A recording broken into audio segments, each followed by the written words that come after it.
ਸਤਿ ਸ਼੍ਰੀ ਅਕਾਲ ਜੀ। मैं जगदीप सिंह सरकारी हाई स्कूल शेखपुर बाग। सो प्यारे बच्चों, जिस तरह ਆਪਾਂ ਅਭਿਆਸ 3.3 10ਵੀਂ ਜਮਾਤ ਦਾ ਸ਼ੁਰੂ ਕੀਤਾ ਹੋਇਆ ਸੀਗਾ, ਸੋ ਉਹਦੇ ਵਿੱਚ ਅਸੀਂ ਪ੍ਰਤੀਸਥਾਪਨ ਵਿਧੀ ਬਾਰੇ ਪਹਿਲਾਂ ਹੀ ਚਰਚਾ ਕਰ ਚੁੱਕੇ ਹਾਂ। ਸੋ ਅੱਜ ਮੈਂ ਕੁਝ ਸਟੇਟਮੈਂਟਾਂ ਲਈਆਂ ਨੇ, ਉਹਨਾਂ ਸਟੇਟਮੈਂਟਾਂ ਨੂੰ ਮੈਂ ਤੁਹਾਨੂੰ ਦੋ ਚੱਲਾਂ ਵਾਲਾ ਰੇਖੀ ਸਮੀਕਰਨ ਬਣਾ ਕੇ ਦੇ ਦੂੰਗਾ ਤੇ ਅੱਗੇ ਤੁਸੀਂ ਉਸ ਨੂੰ ਪ੍ਰਤੀਸਥਾਪਨ ਵਿਧੀ ਨਾਲ ਹੱਲ ਕਰਕੇ x ਤੇ y ਦਾ ਮੁੱਲ ਪਤਾ ਕਰ ਲੈਣਾ। ਸੋ ਆਓ ਪਿਆਰੇ ਬੱਚਿਓ ਸ਼ੁਰੂਆਤ ਕਰਦੇ ਹਾਂ।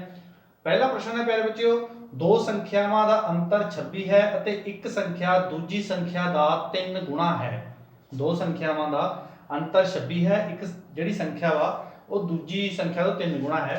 तो असी शुरुआत करते हैं जी। मान लो हुण दो संख्यावां ने, उन्हां दा अंतर 26 आ। नैचुरली गल है, एक वड्डी होगी एक छोटी होगी। मान लो वड्डी संख्या बराबर कितनी है x जी, ਤੇ छोटी संख्या मान लो कितनी है जी y। ठीक है जी। हुण जिहड़ी फर्स्ट कंडीशन आ, पहली शर्त की कहदी आ कि दोनों का अंतर 26 है। ਇਹਦਾ मतलब की हो गया x - y बराबर कितना बन गया जी 26। लो जी आ पहली नंबर बन गई। देखो दो संख्यावां ने, उन्हां नूं घटाउण ते कितना होना चाहिए 26। देखो जी x ਵਿੱਚੋਂ y घटावांगे आंसर कितना आएगा 26। दूजी ਦੇ ਵਿੱਚ ਕੀ ਕਹਿੰਦਾ ਜੀ, दूजी संख्या दे विच की कह, दूजी शर्त दे विच की कहंदा जी, दूजी शर्त च कहंदा कि एक संख्या दूजी संख्या दा 3 गुणा है। हुण मैं जे x ते y नूं बराबर लिख दवां तां इह तां सही गल नहीं हैगी। क्यों नहीं? क्योंकि x वड्डी है ते y छोटी है। ठीक है जी। x वड्डी है y छोटी है, ऊपर x नूं वड्डी संख्या मन्निया है ते y नूं छोटी संख्या मन्निया है। हुण शर्त कहती है कि जिहड़ी एक संख्या वो वड्डी संख्या नालों 3 गुणा, एक संख्या दूजी संख्या दा 3 गुणा है। ਇਹਦਾ मतलब कि जिहड़ी वड्डी संख्या है वो छोटी संख्या तो कितने गुणा है 3 गुणा। ਇਹਦਾ मतलब वड्डी संख्या छोटी तो 3 गुणा वड्डी आ, इस करके बराबर थोड़ी होया। हुण ਅਸੀਂ ਕੀ ਕਰਾਂਗੇ, ਇਸ ਕਰਕੇ ਅਸੀਂ ਛੋਟੀ ਸੰਖਿਆ ਨੂੰ 3 ਨਾਲ ਗੁਣਾ ਕਰ ਦੇਵਾਂਗੇ। 3 ਨਾਲ ਗੁਣਾ ਕਰਦੇ ਕੀ ਹੋਊਗਾ ਕਿ ਦੋਨੇ ਸੰਖਿਆਵਾਂ ਬਰਾਬਰ ਹੋ ਜਾਣਗੀਆਂ। ਇਹਦਾ मतलब ਅਸੀਂ ਕਿੰਨਾ ਆਊਗਾ 3, x = 3y। ਸੋ ਉਸ ਤੋਂ ਬਾਅਦ ਕੀ ਹੈ ਜੀ, ਇਹਨੂੰ ਤੁਸੀਂ ਡਾਇਰੈਕਟ ਵੀ ਪੁੱਟ ਕਰ ਸਕਦੇ ਹੋ ਤੇ ਜੇ ਅਸੀਂ ਸਮੀਕਰਨ ਦੇ ਰੂਪ ਦੇ ਵਿੱਚ ਇਸ ਨੂੰ ਬਣਾਈਏ ਤਾਂ x ਇਹਨੂੰ ਚੱਕ ਕੇ ਇੱਧਰ ਲਿਆਓ -3y = 0। ਲਓ ਜੀ ਆ ਤੁਹਾਡੀ ਕੀ ਬਣ ਗਈ ਦੂਜੀ ਸਮੀਕਰਨ। ਹੁਣ ਦੋ ਸਮੀਕਰਨਾਂ ਤੁਹਾਡੇ ਕੋਲੇ ਬਣ ਚੁੱਕੀਆਂ ਨੇ, ਇਹਨਾਂ ਨੂੰ ਤੁਸੀਂ ਪ੍ਰਤੀਸਥਾਪਨ ਵਿਧੀ ਨਾਲ ਹੱਲ ਕਰ ਦੇਣਾ। ਹੁਣ ਉਹ ਅੱਗੇ ਨਿਯਮ ਉਹੀ ਸੀਗਾ, ਜਿਸ ਤਰ੍ਹਾਂ ਮਰਜ਼ੀ ਤੁਸੀਂ ਕਰ ਸਕਦੇ ਹੋ, ਉਹ ਤੁਹਾਨੂੰ ਸਿਖਾਇਆ ਹੋਇਆ। ਠੀਕ ਹੈ ਜੀ। ਸੋ ਉਸ ਤੋਂ ਬਾਅਦ ਹੁਣ ਅਸੀਂ ਦੂਸਰੀ ਸਟੇਟਮੈਂਟ ਲੈਣੇ ਆ ਜੀ।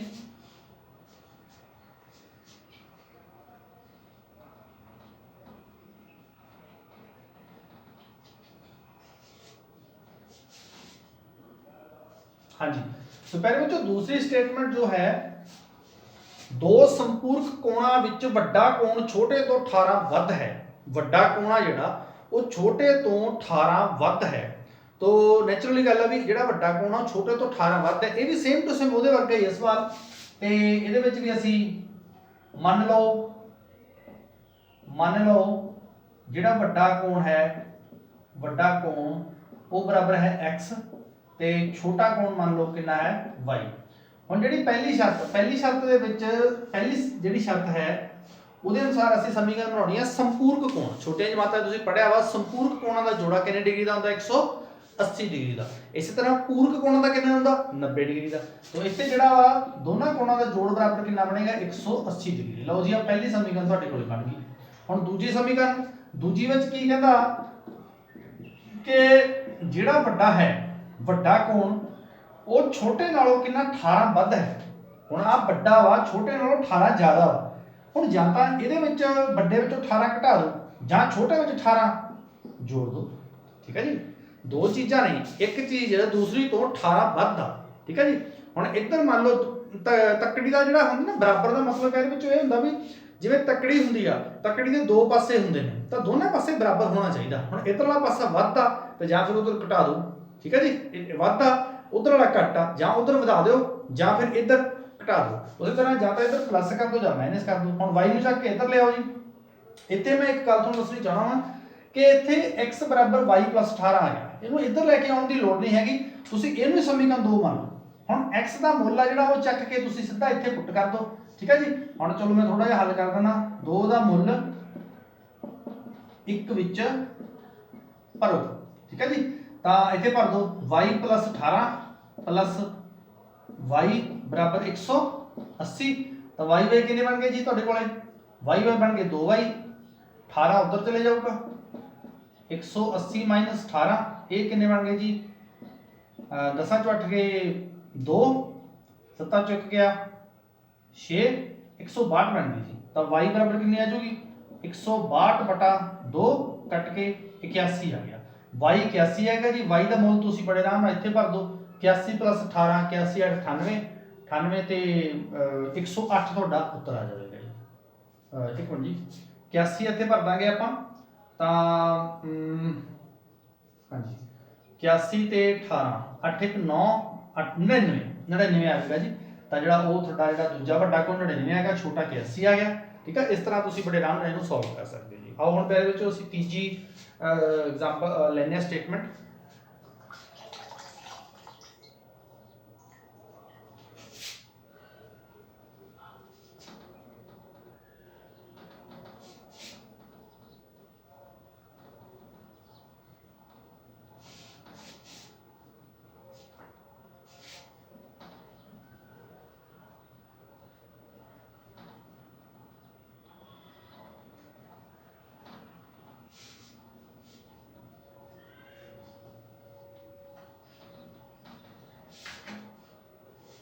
ਹਾਂਜੀ, ਤੀਜੀ ਸਟੇਟਮੈਂਟ ਆਪਾਂ 3.1 ਅਭਿਆਸ ਦੇ ਵਿੱਚ ਵੀ ਡਿਸਕਸ ਕੀਤੀ ਸੀਗੀ, ਇਸ ਕਰਕੇ ਮੈਂ ਉਹਨੂੰ ਛੇਤੀ ਖਤਮ ਕਰੂੰਗਾ ਕਿ ਇੱਕ ਕ੍ਰਿਕਟ ਟੀਮ ਦੇ ਕੋਚ ਨੇ 7 ਬੱਲੇ 6 ਗੇਂਦਾਂ 3800 ਰੁਪਏ ਵਿੱਚ ਖਰੀਦੀਆਂ। ਤਾਂ ਉਸੇ ਤਰ੍ਹਾਂ ਮੰਨ ਲਓ ਇੱਕ ਬੱਲੇ ਦੀ ਕੀਮਤ x, ਇੱਕ ਬਾਲ ਦੀ ਕੀਮਤ, ਗੇਂਦ ਦੀ ਕੀਮਤ y। ਠੀਕ ਹੈ ਜੀ, ਤਾਂ ਮੰਨ ਲਓ ਇੱਕ ਬੱਲੇ ਦੀ ਕੀਮਤ ਬਰਾਬਰ x ਰੁਪਏ ਤੇ ਜਿਹੜੀ ਹੈ ਗੇਂਦ ਉਹਦੀ ਕਿੰਨੀ ਕੀਮਤ ਹੋਵੇਗੀ y ਰੁਪਏ। ਤਾਂ ਪਹਿਲੀ ਸ਼ਰਤ ਦੇ ਅਨੁਸਾਰ ਜਿਹੜੀ ਪਹਿਲੀ ਸ਼ਰਤ ਹੈ ਉਹ ਕੀ ਕਹਿੰਦੀ ਹੈ ਵੀ 7 ਬਾਲਾਂ ਖਰੀਦੀਆਂ। 7 ਬਾਲਾਂ, ਇੱਕ ਬਾਲ ਦੀ ਕੀਮਤ x ਆ ਤਾਂ 7 ਬਾਲਾਂ ਦੀ ਕਿੰਨੀ ਹੋਗੀ 7x। ਠੀਕ ਆ, 6 ਗੇਂਦਾਂ, ਇੱਕ ਗੇਂਦ ਦੀ ਕੀਮਤ ਆ y ਤਾਂ ਕਿੰਨੀ ਬਣ ਗਈ 6y। ਠੀਕ ਹੈ ਜੀ, ਹੁਣ ਜਦੋਂ ਪੈਸੇ ਦਿੱਤੇ, ਪੈਸੇ ਉਹਨੇ ਦਿੱਤੇ 3800 ਰੁਪਇਆ। ਠੀਕ ਹੈ ਜੀ, ਤਾਂ ਇਹਦਾ ਮਤਲਬ ਜੋੜ ਕੇ ਦਿੱਤੇ ਨੇ ਪੈਸੇ। ਠੀਕ ਹੈ ਜੀ, ਤਾਂ ਇਸੇ ਤਰ੍ਹਾਂ ਜਿਹੜੀ ਦੂਜੀ ਸ਼ਰਤ ਆ, ਦੂਜੀ ਸ਼ਰਤ ਵੀ ਬੜੀ ਆਰਾਮ ਨਾਲ ਬਣ ਸਕਦੀ ਹੈ। 4 ਗੇਂਦਾਂ ਮਤਲਬ 4x 3 ਬੱਲੇ, 3 ਬੱਲੇ + 4x ਬਰਾਬਰ ਕਿੰਨਾ ਬਣ ਗਿਆ ਜੀ 1750। ਲਓ ਜੀ, ਆ ਪਹਿਲੀ ਬਣ ਗਈ ਤੇ ਇਹ ਦੂਜੀ ਬਣ ਗਈ। ਸੋ ਇਹਨਾਂ ਨੂੰ ਤੁਸੀਂ ਪ੍ਰਤੀਸਥਾਪਨ ਦੀ ਨਾਲ ਤੁਸੀਂ ਇਹਨੂੰ ਹੱਲ ਕਰ ਸਕਦੇ ਹੋ ਜੀ। ਠੀਕ ਹੈ ਜੀ, ਆਓ ਫਿਰ ਵਿੱਚ ਉਸ ਤੋਂ ਬਾਅਦ ਚੌਥਾ ਸਵਾਲ ਲੈਣੇ ਜੀ।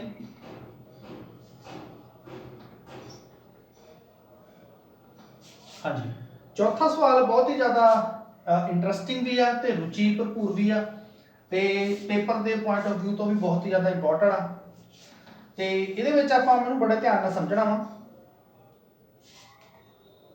ਹਾਂਜੀ, ਹੁਣ ਗੱਲ ਕੀ ਆ ਕਿ ਇੱਕ ਮੰਨ ਲਓ ਕਿ ਇਹ ਲੁਧਿਆਣਾ, ਠੀਕ ਹੈ ਜੀ, ਇਹ ਹੈਗਾ ਮੰਨ ਲਓ ਜਲੰਧਰ। ਠੀਕ ਹੈ ਜੀ, ਹੁਣ ਲੁਧਿਆਣੇ ਤੋਂ ਇੱਕ ਬੰਦੇ ਨੇ ਜਲੰਧਰ ਜਾਣਾ, ਜਲੰਧਰ ਉਹਨੇ ਪਹੁੰਚਣਾ। ਠੀਕ ਹੈ ਜੀ, ਤੇ ਜਲੰਧਰੋਂ ਮੰਨ ਲਓ ਜਲੰਧਰ ਵਾਸਤੇ ਲੁਧਿਆਣੇ ਤੋਂ ਤੁਰਨ ਵੇਲੇ ਉਹ ਇੱਕ ਟੈਕਸੀ ਕਰਦਾ, ਉਹ ਇੱਕ ਟੈਕਸੀ ਨੂੰ ਹਾਇਰ ਕਰਦਾ, ਟੈਕਸੀ ਨੂੰ ਬੁੱਕ ਕਰਦਾ ਵਾ। ਤਾਂ ਜਿਹੜਾ ਟੈਕਸੀ ਵਾਲਾ ਵਾ, ਉਹ ਟੈਕਸੀ ਵਾਲਾ ਦਾ ਇੱਕ ਰੂਲ ਆ, ਉਹ ਕਹਿੰਦਾ ਜੀ ਵੀ ਮੇਰੀ ਟੈਕਸੀ ਜਦੋਂ ਤੁਸੀਂ ਕਰਨੀ ਆ ਤਾਂ ਉਹਦਾ ਇੱਕ ਫਿਕਸ ਚਾਰਜ ਆ। ਫਿਕਸ ਚਾਰਜ ਮਤਲਬ ਆ ਕਿ ਟੈਕਸੀ ਵਿੱਚ ਜੇਕਰ ਤੁਸੀਂ ਬਹਿ ਕੇ ਉਤਰ ਗਏ, ਦੇਖੋ ਟੈਕਸੀ ਮੈਂ ਟੈਕਸੀ ਕਿਰਾਏ ਤੇ ਕਰੀ, ਟੈਕਸੀ ਮੈਂ ਕਿਰਾਏ ਤੇ ਕਰ ਲਈ, ਉਸ ਵਿੱਚ ਮੈਂ ਬੈਠ ਗਿਆ। ਠੀਕ ਹੈ, ਬੈਠ ਗਿਆ। ਹੁਣ ਜਦੋਂ ਮੈਂ ਬੈਠ ਗਿਆ ਉਸ ਦੇ ਵਿੱਚ, ਤਾਂ ਮੈਨੂੰ ਮੰਨ ਲਓ ਮੈਂ ਆਪਣੇ ਕੋਲੋਂ ਆਈਡੀਆ ਲੈਣਾ, ਮੰਨ ਲਓ ਮੈਨੂੰ 50 ਰੁਪਏ ਦੇਣੇ ਪੈਣੇ। ਠੀਕ ਹੈ ਜੀ, ਮੈਂ ਕਿਤੇ ਗਿਆ ਵੀ ਨਹੀਂ, ਜਸਟ ਮੈਂ ਟੈਕਸੀ ਵਿੱਚ ਬੈਠਾ, ਇਹਦਾ ਮਤਲਬ ਉਹਦਾ ਫਿਕਸ ਕਿਰਾਇਆ ਵੀ ਇੰਨਾ ਕਿਰਾਇਆ ਉਹ ਦੇਣਾ ਹੀ ਪੈਣਾ। ਠੀਕ ਹੈ ਜੀ, ਭਾਵੇਂ ਮੈਂ ਕਿਤੇ ਜਾਵਾਂ ਭਾਵੇਂ ਮੈਂ ਕਿਤੇ ਨਾ ਜਾਵਾਂ। ਉਸ ਤੋਂ ਬਾਅਦ ਤੁਸੀਂ ਜਦੋਂ ਟੈਕਸੀ ਇੱਥੋਂ ਲੁਧਿਆਣੇ ਤੋਂ ਤੁਰ ਪਈ, ਲੁਧਿਆਣੇ ਤੋਂ ਤੁਰ ਪਈ, ਉਹ ਜਲੰਧਰ ਪਹੁੰਚ ਗਈ। ਹੁਣ ਲੁਧਿਆਣੇ ਤੋਂ ਜਲੰਧਰ ਆਪਾਂ ਅਪਰੋਕਸੀਮੇਟਲੀ 60 ਕਿਲੋਮੀਟਰ ਮੰਨ ਲੈਂਦੇ ਹਾਂ। ਠੀਕ ਹੈ ਜੀ, ਫਿਰ ਉਹ ਕਹਿੰਦਾ ਵੀ ਜਿੰਨੇ ਕਿਲੋਮੀਟਰ ਜਾਵਾਂਗੇ ਪ੍ਰਤੀ ਕਿਲੋਮੀਟਰ ਮੈਨੂੰ ਵੀ ਕਿਰਾਇਆ ਚਾਹੀਦਾ। ਹੁਣ ਪ੍ਰਤੀ ਕਿਲੋਮੀਟਰ ਮੰਨ ਲਓ ਉਹ 10 ਰੁਪਏ ਕਿਰਾਇਆ ਲੈਂਦਾ ਜਾਂ 5 ਰੁਪਏ ਕਿਰਾਇਆ ਲੈਂਦਾ, ਚਲੋ ਮੰਨ ਲਓ ठीक है जी। सो सवाल इस ते बेस्ड आ कि एक टैक्सी का एक फिक्स किराया वा, उस तो बाद जिन्ने किलोमीटर असीं जाने आ, जिन्ने किलोमीटर असीं जाने आ ਉਹ उन्ना ਜਿਹੜਾ ਵਾ ਸਾਨੂੰ प्रति किलोमीटर किराया ਦਿੰਦਾ ਵਾ। जिस तरह ਵੱਡੇ ਵੱਡੇ ਸ਼ਹਿਰਾਂ ਦੇ ਵਿੱਚ ਹੁੰਦਾ ਵਾ ਜਿਹੜੇ ਟੈਕਸੀ ਨੇ ਆਟੋ ਨੇ ਉਹਨਾਂ ਦੇ ਕੋਲੇ ਮੀਟਰ ਲੱਗਿਆ ਹੁੰਦਾ, ਤਾਂ ਮੀਟਰ ਵਿੱਚ ਭਾਵ ਜਿੰਨੇ ਕਿਲੋਮੀਟਰ ਜਾਂਦਾ ਤਾਂ ਪ੍ਰਤੀ ਮੀਟਰ ਦੇ ਹਿਸਾਬ ਨਾਲ प्रति किलोमीटर ਦੇ ਹਿਸਾਬ ਨਾਲ ਉਹ ਪੈਸੇ ਚਾਰਜ ਕਰ ਲੈਂਦੇ ਆ। ਸੋ ਇਹ ਹਿਸਾਬ ਇੱਥੇ ਆ ਬਈ, ਇੱਕ ਤਾਂ ਫਿਕਸ ਕਿਰਾਇਆ ਵਾ, ਇੱਕ प्रति किलोमीटर ਕਿਰਾਇਆ, ਦੋ ਕਿਰਾਏ ਨੇ। ਇੱਕ ਤਾਂ ਫਿਕਸ ਕਿਰਾਇਆ ਜਿਹੜਾ ਦੇਣੇ ਦੇਣਾ, प्रति किलोमीटर ਜਿੰਨੇ ਕਿਲੋਮੀਟਰ ਅਸੀਂ ਜਾਂਦੇ ਆ ਉਹ ਦੇਣਾ, ठीक है जी। ਹੁਣ मैथ ਦੇ ਵਿੱਚ ਨੈਚੁਰਲੀ ਗੱਲ ਆ ਵੀ ਜਿਹੜੀ ਚੀਜ਼ ਨਹੀਂ ਪਤਾ ਉਹਨੂੰ ਮੰਨ ਲਓ x ਤੇ y। ਹੁਣ प्रति किलोमीटर ਕਿਰਾਇਆ ਮੰਨ ਲਓ x, ठीक है जी, ਜਾਂ ਫਿਕਸ ਕਿਰਾਇਆ ਮੰਨ ਲਓ x, ठीक है जी, ਤੇ ਜਿਹੜਾ प्रति किलोमीटर ਉਹਨੂੰ ਮੰਨ ਲਓ y, ठीक है। ਆਓ ਇਹਨੂੰ ਸ਼ੁਰੂ ਕਰਦੇ ਹਾਂ ਜੀ ਅਸੀਂ।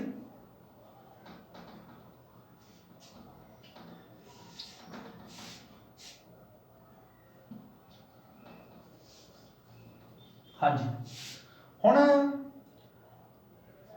मान लो चौथा सवाल है, मान लो फिक्स किराया बराबर x रुपए ते प्रति किलोमीटर किराया जिहड़ा है वो कितना है जी y रुपए, ठीक है। तां हुण पहली शर्त देखो, कहंदा भी 10 किलोमीटर जेकर कोई जांदा वा तां 105 रुपए किराया देना पैंदा। 10 किलोमीटर जांदा तां 105 रुपए किराया। हुण देखो जी फर्स्ट पहली शर्त, ਹੁਣ ਜਿਹੜਾ ਆ ਫਿਕਸ ਕਰਾਇਆ x ਇਹ ਤਾਂ ਦੇਣਾ ਹੀ ਪੈਣਾ ਵਾ, ਇਹ ਤਾਂ ਦੇਣਾ ਹੀ ਪੈਣਾ, ਠੀਕ ਹੈ ਜੀ। ਉਸ ਤੋਂ ਬਾਅਦ ਜਿੰਨੇ ਕਿਲੋਮੀਟਰ ਉਹ ਜਾਂਦਾ, ਜਿੰਨੇ ਕਿਲੋਮੀਟਰ ਉਹ ਜਾਂਦਾ ਵਾ ਉਹਦੇ ਵਾਸਤੇ ਹੁਣ ਉਹ ਕਿੰਨੇ ਕਿਲੋਮੀਟਰ ਗਿਆ ਜੀ 10 ਕਿਲੋਮੀਟਰ ਗਿਆ, ਇਹਦਾ ਮਤਲਬ 10 ਕਿਲੋਮੀਟਰ ਗਿਆ, 1 ਕਿਲੋਮੀਟਰ ਦਾ ਕਿਰਾਇਆ 22 ਰੁਪਏ, ਤਾਂ ਕਿੰਨੇ ਬਣ ਗਏ ਜੀ 10 22 ਰੁਪਏ। ਜਦੋਂ ਫਿਰ ਉਹ ਉੱਥੇ ਪਹੁੰਚਿਆ ਕਹਿੰਦਾ ਹਾਂਜੀ ਕਿੰਨੇ ਪੈਸੇ, ਤਾਂ ਉਹਨੇ ਫਿਕਸ ਕਿਰਾਏ ਦੇ ਵਿੱਚ ਜਿੰਨੇ ਪੈਸੇ प्रति किलोमीटर ਦੇ ਬਣੇ ਸੀਗੇ ਉਹ ਜੋੜਤੇ, ਕਹਿੰਦਾ ਜੀ 105 ਰੁਪਏ ਦੇ ਦਿਓ ਜੀ। ਲਓ ਜੀ ਇਹ ਪਹਿਲੀ ਸਮੀਕਰਨ ਤਿਆਰ ਹੋ ਗਈ। ਹੁਣ ਇਸੇ ਤਰੀਕੇ ਦੇ ਨਾਲ ਅਸੀਂ ਦੂਜੀ ਸਮੀਕਰਨ ਤਿਆਰ ਕਰ ਰਹੇ ਹਾਂ। ਦੂਜੀ ਸਮੀਕਰਨ ਇਹ ਕਹਿੰਦਾ ਵੀ ਜੇਕਰ 15 ਕਿਲੋਮੀਟਰ ਜਾਵੇ, ਜੇਕਰ ਉਹ 15 ਕਿਲੋਮੀਟਰ ਜਾਂਦਾ ਤਾਂ 155 ਰੁਪਏ ਦਿੰਦੇ ਆ। ਹੁਣ ਭਾਵੇਂ ਉਹ 15 ਕਿਲੋਮੀਟਰ ਜਾਵੇ ਭਾਵੇਂ 50 ਕਿਲੋਮੀਟਰ ਜਾਵੇ, ਫਿਕਸ ਕਿਰਾਇਆ ਤਾਂ ਲੱਗਣਾ ਹੀ ਲੱਗਣਾ, x ਤਾਂ ਲੱਗਣਾ ਹੀ ਲੱਗਣਾ, ਠੀਕ ਹੈ ਜੀ। ਤਾਂ 15 ਗਿਆ, ਇਹਦਾ ਮਤਲਬ 15 y ਬਰਾਬਰ ਕਿੰਨਾ ਬਣ ਗਿਆ ਜੀ 155। ਲਓ ਜੀ ਇਹ ਦੋ ਸਮੀਕਰਨ ਬਣ ਗਏ। ਹੁਣ ਦੋ ਸਮੀਕਰਨਾਂ ਬਣ ਗਈਆਂ ਨੇ, ਇਹਨੂੰ ਤੁਸੀਂ ਪ੍ਰਤੀਸਥਾਪਨ ਵਿਧੀ ਨਾਲ ਹੱਲ ਕਰਕੇ, ਠੀਕ ਹੈ ਜੀ, ਆਰਾਮ ਨਾਲ ਤੁਸੀਂ ਇਹਨੂੰ ਸੋਲਵ ਕਰ ਸਕਦੇ ਹੋ। ਮੈਂ ਬਾਰ-ਬਾਰ ਪ੍ਰਤੀਸਥਾਪਨ ਵਿਧੀ ਦਾ ਜ਼ਿਕਰ ਇਸ ਕਰਕੇ ਕਰ ਰਿਹਾ ਕਿਉਂਕਿ 3.3 ਅਭਿਆਸ ਪ੍ਰਤੀਸਥਾਪਨ ਵਿਧੀ ਤੇ ਆਧਾਰਿਤ ਆ। ਅੱਗੇ ਜਦੋਂ ਤੁਸੀਂ ਸਾਰੀਆਂ ਐਕਸਰਸਾਈਜ਼ਾਂ ਕਰ ਲਓਗੇ ਤਾਂ ਤੁਹਾਡੇ ਕੋਲ 3 ਵਿਧੀਆਂ ਆ ਜਾਣੀਆਂ ਐਂਡ ਤੁਹਾਡੇ ਕੋਲੇ ਖੁੱਲੀ ਚੁਆਇਸ ਹੋਊਗੀ, ਤੁਸੀਂ ਜਿਹੜੀ ਮਰਜ਼ੀ ਵਿਧੀ ਨਾਲ ਕਰ ਸਕਦੇ ਹੋ, ਠੀਕ ਹੈ ਜੀ। तो ये वैसे सवाल ਜਿਹੜੇ ਨਾ ਇਹ ਵਿਲੋਪਨ ਵਿਧੀ ਨਾਲ ਜ਼ਿਆਦਾ ਸੌਖੇ ਹੁੰਦੇ ਨੇ, ਉਹਦੇ ਨਾਲ ਜਲਦੀ ਸੋਲਵ ਹੁੰਦੇ ਨੇ, ਠੀਕ ਹੈ ਜੀ। ਉਹ ਵੀ ਵਿਧੀ ਆਪਾਂ ਅੱਗੇ ਡਿਸਕਸ ਕਰਾਂਗੇ। ਸੋ ਇਸ ਤਰ੍ਹਾਂ ਚੌਥੇ ਸਵਾਲ ਦੇ ਵਿੱਚ x ਤੇ y ਦਾ ਮੁੱਲ ਕੱਢਣ ਤੋਂ ਬਾਅਦ ਅਸੀਂ 25 ਕਿਲੋਮੀਟਰ ਜਾਣਾ, ਫਿਰ 25 ਕਿਲੋਮੀਟਰ ਦਾ ਕਿਰਾਇਆ ਅਸੀਂ x ਤੇ y ਦਾ ਉੱਥੋਂ ਸੋਲਵ ਕਰਨਾ, ਠੀਕ ਹੈ ਜੀ। ਆਓ ਹੁਣ ਅਸੀਂ ਪੰਜਵੇਂ ਸਵਾਲ ਵੱਲ ਵਧਦੇ ਹਾਂ ਜੀ। ਪੰਜਵਾਂ ਸਵਾਲ ਦੇ ਵਿੱਚ ਇਦਾਂ ਵਾ ਵੀ ਪੰਜਵਾਂ ਸਵਾਲ ਸੌਖਾ ਵਾ ਤੇ ਮੋਸਟਲੀ ਹੈ ਸੌਖਾ ਪਰ ਥੋੜਾ ਲੈਂਥੀ ਹੋ ਜਾਂਦਾ ਤੇ ਕਈ ਵਾਰੀ ਇਹ ਪੇਪਰ ਦੇ ਵਿੱਚ ਫਾਈਨਲ ਪੇਪਰ 6 ਨੰਬਰ ਦਾ ਸਵਾਲ ਵੀ ਆਇਆ ਵਾ ਪਿੰਨ ਵਾਲਾ।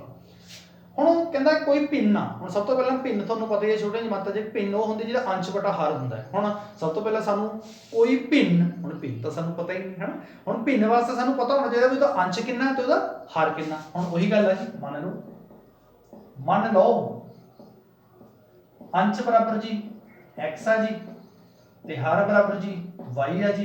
जे अंश x आ ते हर y आ तो भिन्न की बन गई x y। लो जी जेडी वो कोई भिन्न की गल कर रहे हैं ना, मेरे को x बटा y वो भिन्न आ गई, ठीक है। हुण पहली शर्त कहंदा वा, हुण जेडी फर्स्ट कंडीशन आ, जेडी पहली कंडीशन पहली शर्त आ ओदे विच जो कहंदा भी भिन्न दे अंश ते हर दोहां च 2-2 जोड़ दो। लो जी आपां नूं की है ना, जिवें उहने क्या आपां करता 2 जोड़ता, लो जी 2 जोड़ता।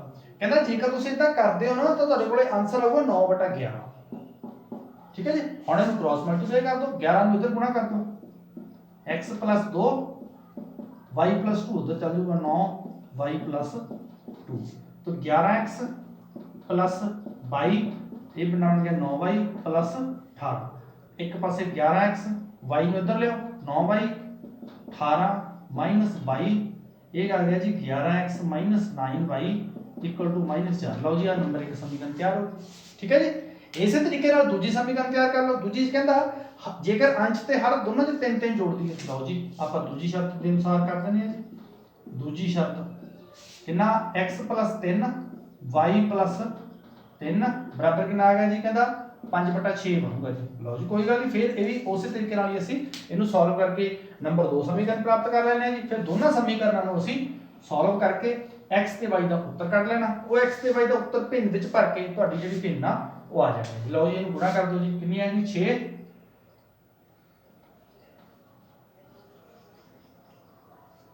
x प्लस 3 5 y प्लस 3 कर दो जी गुणा। 6x प्लस 18 बराबर 5y प्लस 15। ठीक है, इन्होंने इधर ले आओ।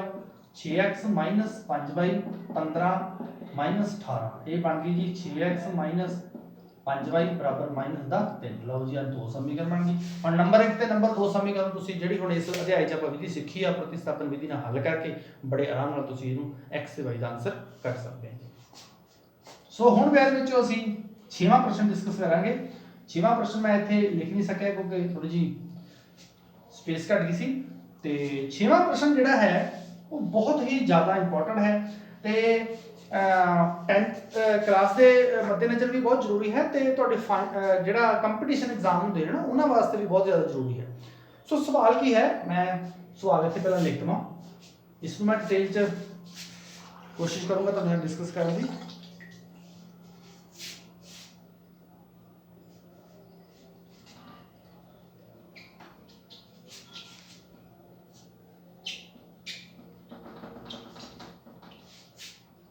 इदां दे सवाल अगे भी आउणगे ते उन्हां नूं फिर असीं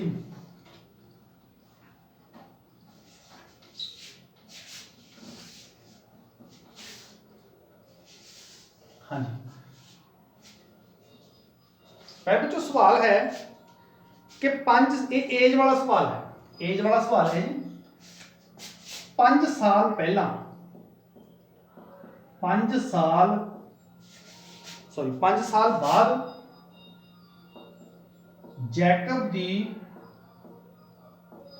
उम्र उसदे पुत्र दी उम्र दा जैकब दी उम्र उसदे पुत्र दी उम्र दा 3 गुना है होवेगी। 5 साल पहला उसदी उम्र पुत्र दी उम्र तो 7 गुना सी, 7 गुना सी। उन्हां दी वर्तमान उम्र पता करो। बच्चे आम करके ना इस सवाल च बहुत कन्फ्यूज होंदे आ ते बड़े ध्यान नाल समझियो। इस सवाल दे विच 3 चीज़ां आउंदियां ने। सब तो मेन जिहड़ी चीज़ आउंदी आ वो हैगी आ साडा वर्तमान, फिर आउंदा साडा भूतकाल, फिर आउंदा साडा भविख। जिहड़ा वर्तमान दा हैगा भूतकाल नूं असीं कह दिंदे आ पहला, इहनूं बाद विच। देखो अज जेकर मान लो किसी बंदे की उम्र, अज जेकर किसी बंदे की उम्र 10 साल, चलो 20 साल मान, अज किसी की उम्र 20 साल, तो मैं सवाल नूं घुमा रहा कि अज उसकी उम्र 20 साल है तो 10 साल बाद कितनी होगी? 10 साल बाद, ठीक है जी, 10 साल बाद तो कितनी होगी? 20 प्लस 10 कितनी होगी? 30 साल। 10 साल पहला 20 माइनस 10 बराबर 10 साल। भाव के सब तो पहला असी उसकी वर्तमान उम्र का अंदाजा, वर्तमान उम्र को मान लेना एक्स ते वाई। हुण सब तो पहला असी वर्तमान उम्र को मनण तो बाद किन्ने साल पहला की गल कर रहे, किन्ने साल बाद की गल कर रहे, ठीक है जी। किन्ने साल पहला की गल कर रहे, किन्ने साल बाद की गल कर रहे, वो सारा कच्चा चिट्ठा असी लिख लेना उत्थे, ਉਹਦੇ ਨਾਲ ਸਾਡਾ ਅੱਧਾ ਸਵਾਲ ਹੋ ਜਾਂਦਾ।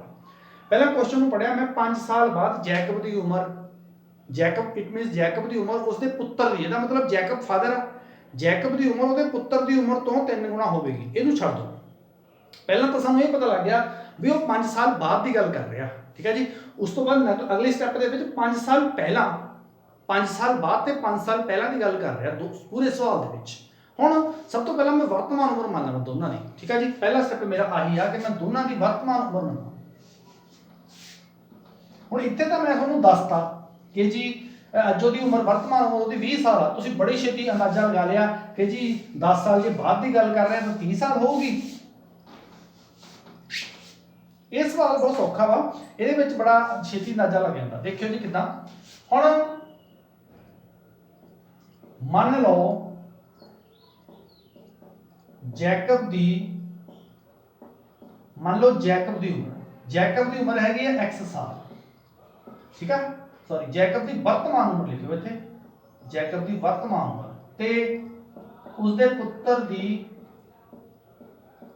वर्तमान उम्र वो हैगी है 22 साल, ठीक है जी। हुण 5 साल बाद 5 साल बाद 5 साल बाद जैकब की उम्र ते 5 साल बाद ही ਉਹਦੇ ਪੁੱਤਰ ਦੀ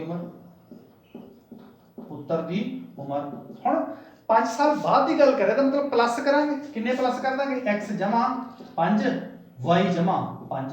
हुण 5 साल पहला की भी गल कर रहे सी, लो जी 5 साल पहला भी कर लेंगे। 5 साल पहला जैकब दी उम्र, हुण 5 साल पहले तो असीं माइनस कर देंगे, इसी तरह पुत्र की उम्र 5 साल माइनस कर देंगे। सब तो पहला काम थोड़ा आ कच्चा चिट्ठा ये तुसीं लिखना जरूर आ कि किन्ने साल पहला की गल कर रहे, किन्ने साल बाद की गल कर रहे। जो तुसीं इन्ना काम करता, ठीक है जी। हुण जिहड़ी स्टेटमेंट उहनूं ध्यान नाल पढ़ना। हुण पहली शर्त, हुण जदों इहदे विच एक नोट करने वाली गल आ कि जदों पिता ते पुत्र, माता धी, जदों पिता ते पुत्र जां माता जां धी जां पिता जां धी की गल हो रही है ना, तो पहली शर्त पहली लाइन पढ़नी है। हुण पहली लाइन च की लिखिया वा जी, 5 साल बाद जैकब की उम्र, 5 साल बाद की गल हुई है ना, 5 साल बाद उम्र कितनी सी, x + 5 सी जैकब की, पुत्र की कितनी सी, y + 5। लो जी असीं इहनूं बराबर कर देना जी, x + 5 बराबर y + 5। हुण x + 5 जैकब की उम्र, y + 5 पुत्र की उम्र। हुण ये तो सानू पता वा कि जिहड़ा डैडी आ डैडी नूं मैं पिता नूं पुत्र के बराबर कदे नहीं कर सकता। जिहड़ा पुत्र आ, जिहड़ा पिता वा वो कदे भी पुत्र की उम्र के बराबर नहीं हो सकता, क्योंकि नैचुरली गल आ पिता वड्डा हुंदा वा। हुण शर्त पढ़ो, 5 साल बाद जैकब की उम्र उसके पुत्र की उम्र का 3 गुणा। ये जिहड़ा 3 गुणा लिखा ना, 3 गुणा, इहदे विच सच्चाई छुपी हुई है कि जिहड़ा डैडी आ वो अपने बेटे तो 3 गुणा ज़्यादा वड्डा वा। हुण डैडी का पहले ही वड्डा, बराबर तो मैं लिख नहीं सकता, इस करके जिहड़ा 3 गुणा करना वा ना, जिहड़ा 3 गुणा करना वो हमेशा तुसीं पुत्र वाले पासे करना, ये याद रखो, हमेशा 3 गुणा 5 गुणा पुत्र वाले पासे करना, ठीक है जी। लो जी हुण इहनूं करदा, x + 5 आ गया जी, 3 उधर चल गया, 3y, 3 5 15, इहनूं चक के इधर लैंदे x - 3y, 15 - 5 बराबर कितना आ गया जी 10। लो पहली समीकरण लिखा, ठीक है जी। हुण तुहाडा रेस्ट है जी। हुण अगली कंडीशन की 5 साल पहला की गल कर रहे, हुण 5 साल पहला की उम्रां जिहड़ियां ने लिखो। दूजी शर्त किन्नियां ने, x - 5 है जी ते y - 5 है जी। पहला बराबर लिखतियां, सानू पता भी पिता ते पुत्र कदे बराबर नहीं हो सकते, पर असीं बराबर लिखते क्योंकि साडी शर्त कहंदी आ, साडी शर्त दे विच एक ट्विस्ट छुपिया होया है, बराबर लिखते। हुण शर्त पढ़ी, 5 साल पहला उसका पुत्र उसकी उम्र का 7 गुणा सी। हुण 7 गुणा, हुण मैं तुहानूं की कह के हटिया कि पिता बराबर पुत्र कदे हो नहीं सकता, इस करके इस कंडीशन को फिट करने वास्ते असीं जिहड़ा 7 गुणा 5 गुणा 2 गुणा 4 गुणा जो भी करना वो किहड़े पासे करना, पुत्र वाले पासे। हुण इधर पुत्र कौन आ, y - 5। लो जी इधर 7 गुणा कर दो, आता जी 7 गुणा। हुण सैटिंग कर दो, x - 5 ये आ गई 7y, 7 5 35, ये कितना आ गया जी x - 7y - 35 + 5। लो जी आ समीकरण तुहाडे कोले x - 7y बराबर -30। लो जी आ तुहाडे कोले दो समीकरण जिहड़ी तुहाडी बन गई जी। ਤਾਂ ਇਹਨੂੰ ਬੜੇ ਆਰਾਮ ਨਾਲ ਤੁਸੀਂ ਦੋ ਸਮੀਕਰਨ ਤੁਹਾਡੇ ਕੋਲ ਤਿਆਰ ਨੇ, ਤਾਂ ਇਹਨਾਂ ਨੂੰ ਤੁਸੀਂ ਆਰਾਮ ਨਾਲ ਪ੍ਰਤੀਸਥਾਪਨ ਵਿਧੀ ਨਾਲ ਹੱਲ ਕਰ ਸਕਦੇ ਹੋ। ਸੋ ਏਜ ਵਾਲੇ ਸਵਾਲ ਵਿੱਚ ਜਦੋਂ ਪਿਤਾ ਤੇ ਪੁੱਤਰ ਦੀ ਗੱਲ ਹੁੰਦੀ ਆ, ਸਭ ਤੋਂ ਪਹਿਲਾਂ ਤੁਸੀਂ ਸਵਾਲ ਨੂੰ ਪੜ੍ਹਨਾ ਕਿ ਕਿੰਨੇ ਸਾਲ ਪਹਿਲਾਂ ਕਿੰਨੇ ਸਾਲ ਬਾਅਦ, ਉਹ ਕੱਢਣ ਤੋਂ ਬਾਅਦ ਦੋਨਾਂ ਨੂੰ ਬਰਾਬਰ ਕਰਕੇ ਜਿੱਧਰ ਬੇਟਾ ਜਾਂ ਬੇਟੀ ਆ ਉਧਰਲੇ ਪਾਸੇ ਤੁਸੀਂ 7 ਗੁਣਾ 2.5 ਗੁਣਾ ਜੋ ਵੀ ਕਰਨਾ ਉਹ ਤੁਸੀਂ ਉਧਰਲੇ ਪਾਸੇ ਗੁਣਾ ਕਰ ਦੇਣੇ ਆ। ਪਿਤਾ ਤੇ ਪੁੱਤਰ ਵਾਲੇ ਸਵਾਲਾਂ ਵਿੱਚ ਇਹ ਫਾਰਮੂਲਾ ਬੜੇ ਆਸਾਨੀ ਨਾਲ ਲਾਗੂ ਹੋ ਜਾਂਦਾ ਤੇ ਔਖਾ ਜਿਹਾ ਲਿਖਣ ਵਾਲਾ ਸਵਾਲ ਬੜਾ ਸੌਖਾ ਹੋ ਜਾਂਦਾ, ਠੀਕ ਹੈ ਜੀ। ਸੋ ਇਸ ਤਰ੍ਹਾਂ ਪਿਆਰੇ ਬੱਚਿਓ, ਜੇ ਤੁਹਾਨੂੰ ਫਿਰ ਵੀ ਕੋਈ ਦਿੱਕਤ ਆਉਂਦੀ ਹੈ ਤਾਂ ਤੁਸੀਂ ਮੈਨੂੰ ਸੰਪਰਕ ਕਰ ਸਕਦੇ ਹੋ ਜੀ। ਧੰਨਵਾਦ ਜੀ।